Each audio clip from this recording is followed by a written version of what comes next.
Yesterday we looked at a passage from Proverbs chapter 1 where Solomon speaks to his son about the dangers of peer pressure. We acknowledge the fact that peer pressure is not something that affects only young people, but it is something that can affect people of all ages. Today we're going to continue in this same line of thought by looking at a passage of Scripture from Proverbs chapter 4, beginning in verse 14.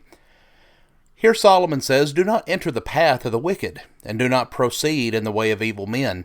Avoid it, and do not pass by it. Turn away from it, and pass on. For they cannot sleep unless they make someone stumble. For they eat the bread of wickedness and drink the wine of violence. But the path of the righteous is like the light of dawn, that shines brighter and brighter until the full day. The way of the wicked is like darkness. They do not know over what they stumble." In this passage, we see several things that we need to take note of. First, Solomon says, "Do not enter the path of the wicked. Do not proceed in the way of evil men.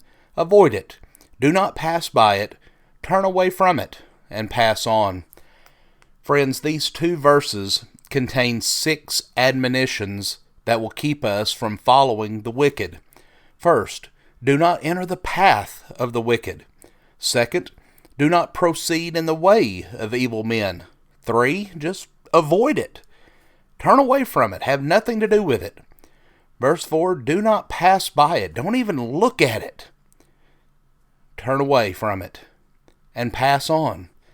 Obviously, Solomon is trying to strongly impress upon his son the seriousness of peer pressure from the wicked.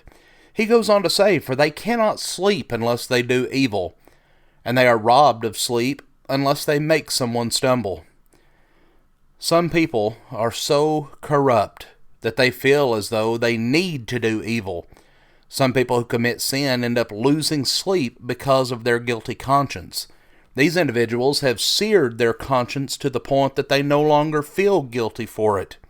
But more than that, they feel as though they are missing something important when they fail to bring harm to others. And what a sad state that is that people find themselves in.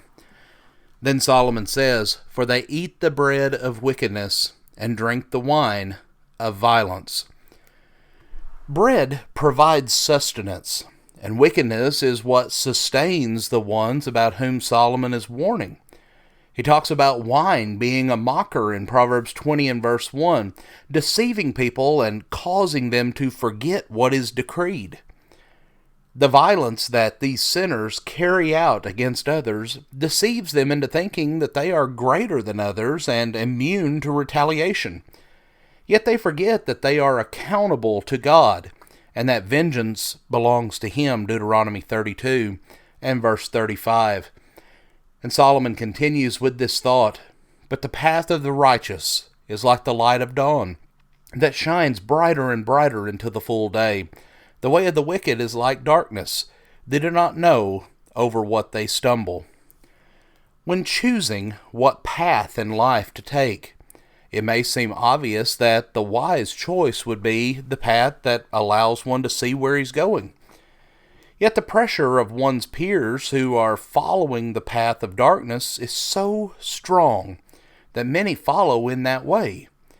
But we must be very careful to choose our path based upon what God has revealed to us, and not upon what our peers, or anyone else for that matter, try to tempt us to do.